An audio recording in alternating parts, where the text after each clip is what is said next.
Last பார்ட்டில் வந்து அந்த குட்டி பொண்ணு தங்களுக்கு கிடைச்ச அதிர்ஷ்ட தேவதை அப்படின்னு சொல்லி பாட்டிமா சொல்லிட்டு இருக்காங்களா.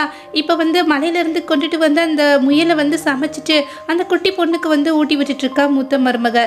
இப்போ ரெண்டாவது மருமகளோ இது என்ன வாசனை ரொம்ப நல்லா இருக்கே அப்படின்னு சொல்லிட்டு வெளியில் வந்துட்டு தனியாக விரட்டி விட்டுட்டு இதுக மட்டும் விதவிதமாக சமைச்சு சாப்பிட்டுட்டு இருக்குங்களே அப்படின்னு சொல்லிட்டு நேராக அந்த இடத்துக்கு வராளா. ரொம்ப டெலிஷியஸாக ஏதோ சமைச்சிட்டு இருக்கீங்க போல இருக்கே அப்படின்னு சொல்லி கேட்டுட்டு இருக்க. எனக்கும் ரொம்ப பசியாக இருக்குது அப்படின்னு சொல்லிட்டு இருக்காளா. இப்போ மூத்த மருமகளோ இங்கே நிறையா இருக்குமா நான் உனக்கு தரேன் அப்படின்னு சொல்லிட்டு ஒரு பவுல் எடுத்துட்டு அவளுக்கு தேவையானதை வந்து ஊற்றி கொடுத்துட்டு இருக்காளா. உண்மையிலேயே உங்களை மாதிரி வந்து யாருனாலையும் சமைக்க முடியாதுக்கா அப்படின்னு சொல்லிட்டு அவள் கொடுக்கறதுக்காக வெயிட் பண்ணிட்டு இருக்க. கரெக்டாக அந்த இடத்துக்கு மாமியார் வந்துடுறாங்களா. அந்த சூப்பை வந்து பிடிங்கிட்டு மூத்த மருமகளை பார்த்துட்டு நீ இந்த அளவுக்கு ரொம்ப நல்லவளாலாம் இருக்கக்கூடாது, இவளுக்கு எதுக்காக இவ்வளோத்தையும் எடுத்து கொடுத்துட்டு இருக்கா அப்படின்னு சொல்லி பாருங்க. வயிற்றுல வந்து உங்களுடைய பேரனை சுமந்துட்டு இருக்கேன், அந்த மாதிரி டைத்தில் இந்த மாதிரியா நடந்துக்குவீங்க, எனக்கு ரொம்ப பசிக்குது அப்படின்னு சொல்லிட்டு இருக்கா. அவங்களோ அப்படின்னா வீட்டில் போய் சமைச்சு சாப்பிட்டுடி அப்படின்னு சொல்லிட்டு இருக்க. சரி 2 பேரும் பிரிஞ்சிட்டோம் அப்படின்னு சொல்லிக்கிட்டு இருக்கீங்க. இந்த வீடையும் நிலத்தையும் மட்டும் தானே 2 பங்கா போட்டோம். என் புருஷன்ட்ட இருந்து சம்பாரிச்சு கொடுத்த மணி எல்லாத்தையும் எங்கே ஒழிச்சு வச்சிருக்கீங்க, அது மட்டும் இல்லாமல் இந்த மாதிரி வந்து கறியெல்லாம் சமைச்சு சாப்பிட்டுட்டு இருக்கீங்க அப்படின்னு சொல்ல. இப்போ வந்து மாமியாரோ இது முயல் கறி மலை இருந்து வந்து என்னுடைய முதல் குட்டி பொண்ணும் எடுத்துட்டு வந்தது அப்படின்னு சொல்ல. இப்ப ரெண்டாவது மருமகளோ முயல் கறியா இன்னும் ரொம்ப நல்லா இருக்குமே, நான் கொஞ்சம் டேஸ்ட் பண்ணி பார்க்கட்டுமா அப்படின்னு சொல்லிட்டு வராளா. இங்க வந்தேன்னு வச்சுக்கோ உன் காலை உடைச்சிருவேன் அப்படின்னு சொல்லிட்டு இருக்க. அவளும் கீழே விழுந்து உருண்டு அழைச்சிட்டு இருக்கா. அட பாவிகளா, நீங்களே வந்து படி எல்லாத்தையும் நீங்களே சமைச்சு சாப்பிட்டா எப்படி, உங்களுக்கு வசதி வாய்ப்பு வந்த உடனே வந்து வீட்டை வந்து 2ஆ பிரிச்சுட்டீங்களே அப்படின்னு சொல்லிட்டு இருக்க. யாரோ வந்து இந்த மாதிரி நடிக்கிறத முதல்ல நிப்பாட்டு, ஒன்ன மாதிரி ஒரு பொண்ணு நான் இது வரைக்கும் பார்த்ததே கிடையாது அப்படின்னு சொல்லிட்டு அவங்களுக்குள்ள இருக்கக்கூடிய கத்தி எடுத்துட்டு இங்கிருந்து கிளம்புறியா இல்லைன்னா உன்னை அவ்வளோதான் அப்படின்னு சொல்கிறாங்களா. அவ்வளோ வந்துட்டு இந்த குடும்பத்தையும் நிலத்தையும் 2ஆ பிரிச்சுட்ட, இது போக வந்து இப்போ சாப்பாட்டில் பங்கு வேணுமா என்ன அப்படின்னு சொல்லிட்டு இருக்கா. அவ்வளோ இருங்க நான் இப்போ வரேன் அப்படின்னு சொல்லிட்டு அந்த இடத்த விட்டே ஓடி போயிடறா. இப்போ மாமியாரும் மருமகளும் விழுந்து வந்து சிரிச்சிட்டு இருக்காங்க. எல்லாரும் உட்காந்து சந்தோஷமாக சாப்பிட்டுட்டு இருக்காங்களா. இப்போ ஃபர்ஸ்ட் இருக்கக்கூடிய மருமகளோ வந்து அத்தை நாளைக்கு நான் வந்து மலையிலேருந்து கலெக்ட் பண்ண பொருட்கள் எல்லாத்தையுமே வந்து சந்தைக்கு கொண்டுட்டு போய் வித்துட்டு வரேன் அப்படின்னு சொல்லிட்டு இருக்க. அந்த குட்டி பொண்ணு நானும் வரேன் அப்படின்னு சொல்கிறாளா. இங்கேருந்து ரொம்ப தூரம், நீ ரொம்ப டயர்டாயிடுவேமா, அதனால் வீட்டிலே இரு, உங்கள் அப்பாவுக்கு முடியல இல்லையா, இப்போ அந்த ஹாட் ஸ்ப்ரிங் கண்டுபிடிச்சிருப்பாங்கல்ல அதுலேருந்து எடுக்கக்கூடிய தண்ணியை வச்சு உங்கள் அப்பாவுக்கு வந்து ஹெல்ப் பண்ணிட்டுரு, அவர் சீக்கிரமாகவே குணமாயிடுவார் அப்படின்னு சொல்லிட்டு இருக்க. நான் ஒன்றும் குழந்தை கிடையாது, என்னுடைய வேலையை நானே பார்த்துக்குவேன், பாப்பாவையும் சேர்த்து கூட்டிகிட்டு போ, அவளுக்கும் வந்து ஒரு எக்ஸைட்மெண்ட்டாக இருக்கும் இல்லையா புது இடத்த பார்க்கணும்னு சொல்லிட்டு, அதனால் கூட்டிகிட்டு போ அப்படின்னு சொல்ல. அதே போல் மார்க்கெட்டுக்கு வந்துட்டு அவங்க சேகரித்து வச்சுருப்பாங்க இல்லையா கிழங்கு, அதோட மட்டும் இல்லாமல் அந்த பொண்ணு வந்து ஒரு வால்நட்டோட காய் மாதிரி இருக்கும், அதையும் எடுத்துகிட்டு வந்துருப்பாளா. இது எல்லாத்தையுமே அங்கே வச்சுட்டு வந்து வாங்கிக்கோங்க அப்படின்னு சொல்லி கூப்பிட்டுட்டு இருக்கேன். குழந்தையோட ஆன்ட்டியோ தன்னுடைய கசின் கிட்ட எப்படியாவது என் ஹஸ்பண்டை வெளியில் கொண்டுட்டு வரணும், நீங்கள் தான் ஹெல்ப் பண்ணணும் அப்படின்னு சொல்லி பேசிகிட்டு இருக்காளா. பார்த்த சந்தையில் இவங்க 2 பேரும் உட்காந்து வித்துட்டு இருக்காங்க. இங்கே பார்த்தியா என் குடும்பத்தையும் வந்து ஒன்று இல்லாமல் ஆக்கிட்டு இங்கே வந்து உட்காந்துட்டு இப்போ வந்து வியாபாரம் பண்ணிட்டு இருக்காங்க, 2ல் ஒன்று பார்த்துடலாம் அப்படின்னு சொல்லிட்டு கசினும் வந்து அவளை கூட்டிகிட்டு போகிறானா. அந்த இடத்துக்கு வந்துட்டு இருக்கக்கூடிய கிழங்கு எல்லாத்தையும் காலால் ஏற்றி விட்டுட்டு சாதாரண உருளைக்கிழங்கு கொண்டுட்டு வந்து வச்சுக்கிட்டு மருத்துவ குணம் வாய்ந்த கிழங்குன்னு போய் சொல்லிட்டு இருக்கியா அப்படின்னு சொல்ல. அவ்வளோ கிடையாது, உருளைக்கிழங்குக்கும் இதுக்கும் நிறைய வந்து டிஃப்ரெண்ட் இருக்கு, மலையிலேருந்து எடுத்துகிட்டு வந்தோம் அப்படின்னு சொல்ல.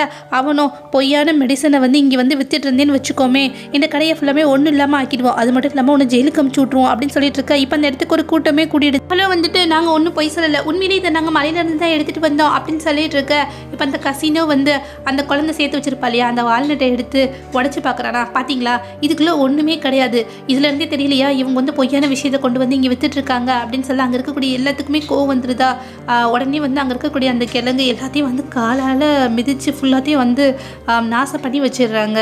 உடனே அந்த குட்டி குழந்தையோ விடுங்க எங்கள் அம்மா அப்பயே சொன்னாங்க இந்த பழம் வந்து எதுக்கும் யூஸ் ஆகாதுன்னு சொல்லிட்டு, நான் தான் வந்து இதை வந்து எல்லாமே கலெக்ட் பண்ணி வச்சுருந்தேன், இதில் எங்கள் அம்மாவோட தப்பு எதுவுமே இல்லை அப்படின்னு சொல்லிட்டு இருக்கு. அங்கே இருக்கக்கூடியவங்களோ ஒருவேளை குழந்தை சொல்கிறது தான் உண்மை போல இருக்குது, நாம தான் எதுவும் தப்பு பண்ணிட்டோமோ அப்படின்னு சொல்லிட்டு இருக்கு, சொல்கிறதெல்லாம் நம்பாதீங்க அப்படின்னு சொல்லிட்டு இருக்கு. இப்போ அந்த இடத்துக்கு வந்து அந்த குழந்தையோட ஆன்ட்டி வந்துடுறாளா. இவங்க வந்து சொல்கிறது பொய் தான் அப்படின்றத நான் நிரூபிக்கிறேன், நானும் இவங்க ஊரில் இருந்தால் வந்துட்டுருக்கேன், அந்த மலையில் இது வரைக்கும் இந்த மாதிரி விஷயங்கள் யாருமே எடுத்துகிட்டு வந்ததே இல்லை அப்படின்னு சொல்லிட்டு இருக்கு. அங்கே இருக்க எல்லாத்துக்குமே கோவம் வந்துடுது.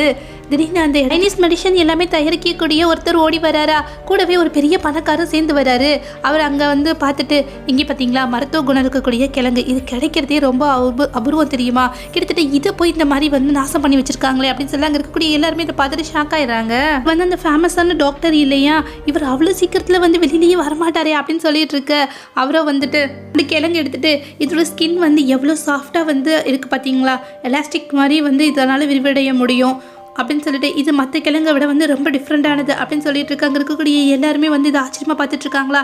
இது எல்லாத்துக்குமே காரணம் வந்து இவங்க தான் அப்படின்னு சொல்லிட்டு அந்த குழந்தையோட ஆன்ட்டியும் கசினையும் காமிச்சிட்டு இருக்காங்களா. அந்த டாக்டரும் வந்துட்டு இது எவ்வளோ வேல்யூபிளானது தெரியுமா, கிட்டத்தட்ட இந்த ஒரு பீஸை வந்து நாங்கள் வந்து 30 ரூபாய்க்கிட்ட வந்து எடுத்துக்குவோம் அப்படின்னு சொல்லிட்டு இருக்கேன். அங்கே இருக்கக்கூடியவங்களும் வந்து ஒருத்தமே இன்னும் 30 ரூபாயா, என்னுடைய ஒரு மாதம் சம்பளமே வந்து 20 ரூபா தான் அப்படின்னு சொல்லிட்டு இருக்கான். அப்போ வந்து மணி வால்யூ ரொம்ப கம்மியாக இருக்கும். பணக்கார கூட வந்து பாடி கார்ட்ஸ் எல்லாருமே வந்திருப்பாங்களா. ஆன்ட்டி கூட வந்து கசினை போட்டு 2 அடி போட அவனை வந்து அந்த பணக்காரோட பேரை கேள்விப்பட்டுட்டு ரொம்பவுமே ஷாக் ஆயிடுறான்.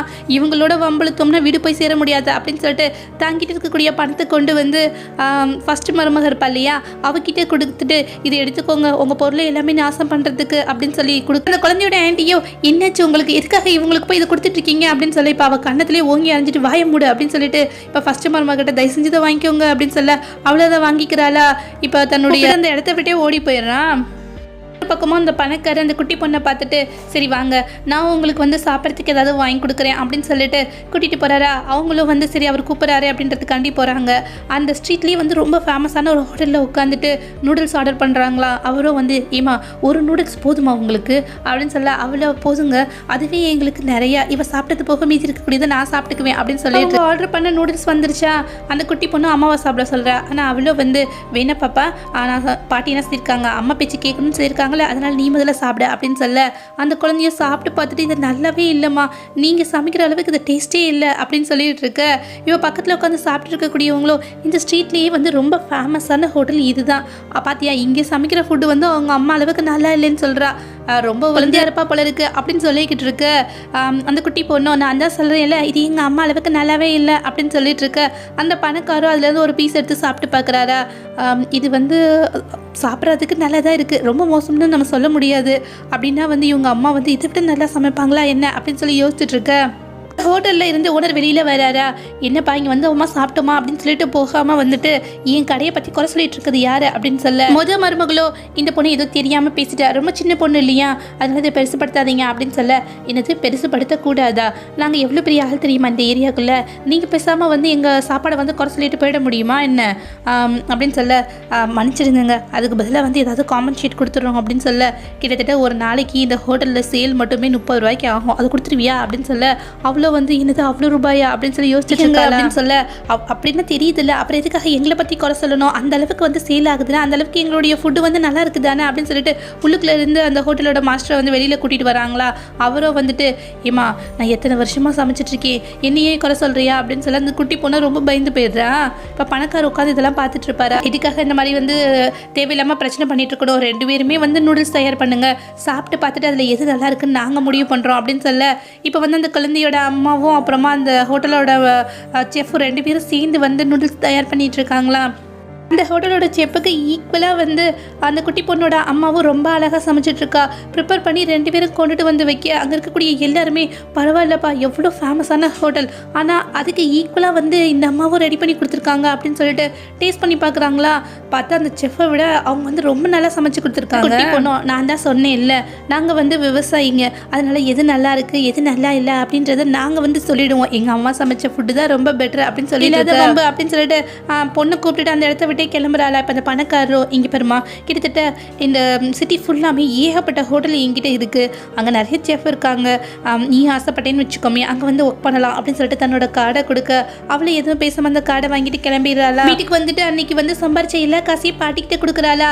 அவங்களும் வந்துட்டு இது எல்லாமே உன்னுடைய அம்மா கஷ்டப்பட்டு சம்பாரிச்சது, அதனால நீ அவகிட்டயே கொடுமா, அவள் பத்திரமா வச்சுக்குவா அப்படின்னு சொல்ல இல்லை பாட்டி இது வந்து என்னுடைய வாழ்நாட்டை ஒரு பெரிய பணக்காரர் வாங்கிக்கிட்டாரா அதுக்காக கிடைச்ச பணம், இந்த மாதிரி நிறைய வந்து நான் வந்து உங்களுக்கு கொடுக்குறேன், உங்களுக்கு என்ன வேணுமோ அது விருப்பப்பட்டது நீங்கள் வந்து வாங்கிக்கலாம் அப்படின்னு சொல்ல அவங்களும் ரொம்ப சந்தோஷப்பட்டு மருமகளோ ஹஸ்பண்ட் கிட்ட இந்த பணக்காரர் கொடுத்த விசிட்டிங் கார்டை பற்றி சொல்லிட்டு இருக்காளா.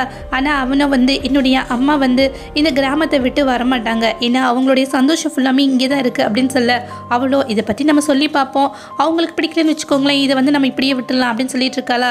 இது எல்லாத்தையுமே தூரத்தில் இருந்து அந்த குழந்தையோட ஆன்ட்டி கேட்டுட்டு இருக்கா, என்னுடைய குடும்பத்தையே வந்து ஒன்றும் இல்லாமல் ஆக்கிட்டு நீங்கள் மட்டும் வந்து சந்தோஷமாக இருக்கீங்களா அப்படின்னு சொல்லிட்டு தனக்குள்ளேயே வந்து ஒரு பிளான் போட்டுட்டு இருக்கான். அந்த குட்டி பொண்ணும் சமைக்கிறதுக்காக ஏதாவது வந்து விறகு குச்சி எடுத்துகிட்டு வரலாம் அப்படின்னு சொல்லிட்டு அவங்ககிட்ட சொல்லாமல் வெளியில் வராளா. இப்போ அந்த ஆண்டியும் வந்து வேகமாக ஓடி வந்துட்டு இங்கே பாரு உங்கள் அப்பா திரும்பி வந்துட்டாரு, சீக்கிரவா பார்க்க போகலாம் அப்படின்னு சொல்ல அவ்வளோ இன்னது எங்கள் அப்பா உயிரோடு இருக்காரா வந்துட்டாரா அப்படின்னு சொல்லி கேட்டுட்டு இருக்க. ஆமாம் ஆமாம் வா, இல்லைன்னு வச்சுக்கோமே அவர் அந்த இடத்த விட்டு கிளம்பிடுவார் அப்படின்னு சொல்ல யார்கிட்டையும் சொல்லாமல் அந்த குட்டி பொண்ணு தன்னோட ஆண்டியோட போகிறாளா. இப்போ ஒரு மலைக்கு கூட்டிகிட்டு போயிட்டு அந்த இடத்துல ஒரு பெரிய குகை இருக்கா, இதுக்குள்ளே தான் உங்கள் அப்பா இருக்காரு போ அப்படின்னு சொல்ல அந்த குட்டி பொண்ணும் என்ன சொல்கிறீங்க, இதுக்குள்ளே எதுக்காக எங்கள் அப்பா வந்து இருக்கணும் அப்படின்னு சொல்லி கேட்டுட்டு இருக்காளா. அதெல்லாம் எனக்கு தெரியாதுமா, ஆனால் இங்கே தான் வெயிட் பண்ணுறேன்னு சொன்னார், நீ போனால் தான் பார்க்க முடியும், இல்லைன்னு வச்சுக்கோமே அவர் அந்த இடத்த விட்டு கிளம்பிடுவார் அப்படின்னு சொல்ல எதுவுமே பேசாமல் அந்த குட்டி பொண்ணு உள்ளுக்குள்ளே ஓடிடுறா. ஐயோ சாப்பிட்ற டைம் வந்துருச்சு, இந்த பொண்ணு எங்கே போனான்னு தெரியலையே, வெளியில் வந்து பார்த்தா அந்த பொண்ணு கொண்டுட்டு வந்து கூட மட்டும் கீழே கிடக்குமா. அச்சோ என்னாச்சுன்னு தெரியலையே அப்படின்னு சொல்லிட்டு அந்த கிராமம் முழுக்க வந்து அந்த பொண்ணை வந்து தேடிட்டு இருக்காங்க. இப்போ அந்த இடத்துல வந்து அந்த குழந்தையோட ஆண்டி உட்காந்துருப்பாளா, அவ்வளோ வந்து அவன் எங்கே போனான்னு தெரியல, இப்போ உயிரோட இருக்காளா என்னன்னே தெரியலையே அப்படின்னு சொல்லிட்டு இருக்கா. இப்போ அவங்களுக்கும் கோவம் வந்துருமா. மூத்த மருமகளோ வந்து என்னுடைய பொண்ணை என்ன பண்ண மரியாதையாக சொல்லுடி அப்படின்னு சொல்ல எனக்கு தான் தெரியாதுன்னு சொன்னேன், வேற எங்கேயாவது போய் தேடி பாருங்க அப்படின்னு சொல்ல எல்லா இடத்துலையும் தேடிடுறாங்க. திரும்பவும் வந்து அவங்களுக்கு என்னமோ அவன் மேலே தான் டவுட்டாக இருக்கா. இப்போ வந்து என் பொண்ணை நிச்சயமாக நீ தான் வந்து ஏதோ பண்ணிட்டேன்னு நினைக்கிறேன் அப்படின்னு சொல்லிட்டு இப்போ 2 பேரும் வந்து குடும்பியை பிடிச்சிக்கிட்டு சண்டை போட்டுட்டு இருக்காங்க. எல்லாரும் அவங்கள வந்து விலைக்கு விட்டுட்டு இருக்காங்களா. அவங்களோ வந்துட்டு ஆண்டியோட கழுத்தை பிடிச்சி நினைச்சிட்டு இருக்கா, மரியாதையே என் குழந்தை எங்கே இருக்கான்னு சொல்லிட்டு இல்லைன்னா உன்னை உயிரோடவே விட மாட்டேன் அப்படின்னு சொல்லிட்டு இருக்காங்க. இருக்கக்கூடியவங்களோ இந்திரிமா அவளுக்கு ஏதாவது ஆயிப்போச்சுன்னு வச்சுக்கோமே, நீ தான் ஜெயிலுக்கு போகணும் அப்படின்னு சொல்லிட்டு அவளை பிடிச்சி இழுத்துட்டு இருக்க. இப்போ மாமியாரோ அந்த ஆண்டியோட கன்னத்துலேயே ஓங்கி அரைஞ்சிட்டு இங்கே பாரு ஏன் வாழ்க்கை முடிஞ்சு போச்சு, அதனால நான் எதை பற்றி யோசிக்க மாட்டேன், மரியாதையாக என்னுடைய பேட்டி எங்கே இருக்கான்னு சொல்லு அப்படிங்குமே உன்னை உயிரோடையே விட மாட்டேன் அப்படின்னு சொல்லிட்டு இருக்க. அவ்வளோ வந்து எனக்கு ஒன்றும் தெரியாது, இந்நேரம் உயிரோட இருக்காளானே தெரியல, அந்த மலைக்கிட்ட தான் கொண்டு போய் விட்டேன்னு சொல்லு. அப்போ அங்கே இருக்கக்கூடிய எல்லா கிராமத்து ஆளுகளும் இதை கேட்டு ஷாக் ஆயிடுறாங்க. இழுத்துக்கிட்டு அந்த குகையை நோக்கி ஓட மீதி இருக்கக்கூடிய ஊர்க்காரங்களோ வாங்க நம்ம கிராமத்து ஆளுகளை கூட்டிட்டு வரலாம் அப்படின்னு சொல்லிட்டு போறாங்களா. இப்போ தீப்பந்தத்தை எடுத்துக்கிட்டு மொத்த கிராமமும் அந்த குகையை நோக்கி போய்கிட்டு இருக்கு. அடுத்து என்ன நடந்தது அப்படின்றத நெக்ஸ்ட் பார்ட்ல பார்க்கலாம். தேங்க்யூ.